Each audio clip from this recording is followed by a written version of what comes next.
Hi, this is Candy Darrenfield with the University of Alaska Fairbanks Cooperative Extension 4-H program. Today I'd like to share with you the story The Invisible String by Patrice Karst.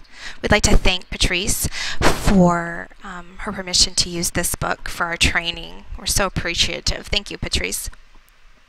The Invisible String is a story that deals with adverse conditions of change in a child's life and talks about love and reassurance that no matter what happens, that they are connected to whoever that person is that is not immediate in their life through heartstrings or invisible string of love. That's impossible, said twins Jeremy and Liza after their mom told them they're all connected by this thing called an invisible string. What kind of string? They asked, with a puzzled look, to which Mom replied, an invisible string made of love. And that's where the story begins. It teaches of the tie that really binds. Invisible string reaches from heart to heart. Does everybody have an invisible string? How far does it reach anyway? Does it ever go away? It's a simple approach to overcoming the fear of loneliness or separation with an imaginative flair that children can easily identify with and remember. It's a story to remind children, young and old, that they aren't ever really alone, and that when we are loved beyond anything we can imagine. People who love each other are always connected by a very special string made of love. Even though they can't see it with your eyes, you can feel it deep in your heart and know that you are always connected to the ones you love.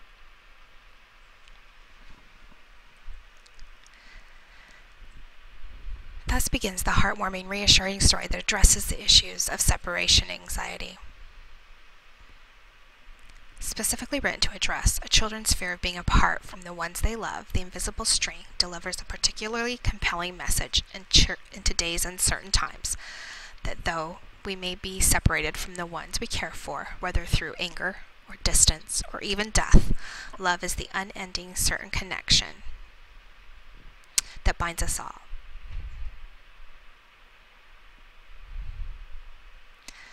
So the idea of this activity that a teacher or counselor or whoever, parent, might do with their children is to first begin by sitting down together and reading through the book. Once the book, we've finished reading the book, here are some ideas for actual experiential education activities that you might do to help better root the idea of the life skill that we're talking about, coping and understanding and dealing in a positive way with their emotions. One idea could be just to make some hearts and have the children write the names of their family members and loved ones on the hearts and attach them to a string, a piece of yarn, a cording. Then the children can hang this in their bedroom or in their classroom to remind them that they are loved and all the people in their life that love them near and far. Another take on that would be just the simple paper doll idea, or gingerbread men to fold and cut those out. Technology gives us some really great tools to help us with this one. There are the digital cutting machines that can cut the shapes for you, like this is an example here of the Cricut.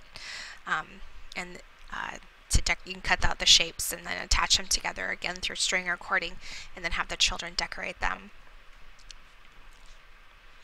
Another unique way, perhaps, to have an piece of artwork is to have the children draw a family tree, or in this example, a tree branch with an owl, or it could even be a number of owls to represent the people in their life, and then from the branches to hang hearts by string that would represent all the people that maybe don't live near them or have passed away, or those that they're grieving for because of loss.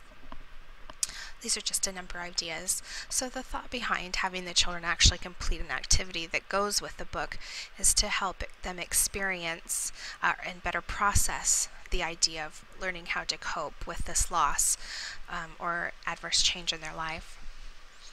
And once they've completed the project, that they can talk about it and share it with their classmates and talk about who the people are and what they mean to them, and also help them have that time to share the importance of the people in their life, and ground that idea that they do have many people in their life that love them and that they love, again, near or far, whether they're deployed, have passed away, or whatever the case is. And it also helps them to take that idea of coping and handling their emotions in a positive way to a different level of generalizing it in life. So it might not only be dealing with it, their grief or loss in this specific situation, but also in other situations of their life, whether they lose a favorite toy, or have to move, or they do experience a death in their family. That idea of having that life skill so that they are better able to cope with that challenge in that positive way. So that is the story of the invisible heartstring, or the invisible string. If you have any questions, please feel free to contact me, either at the phone number or email on the screen. Be happy to help. And this book is available through a number of online retailers, as well as I'm sure local bookstores would have it available.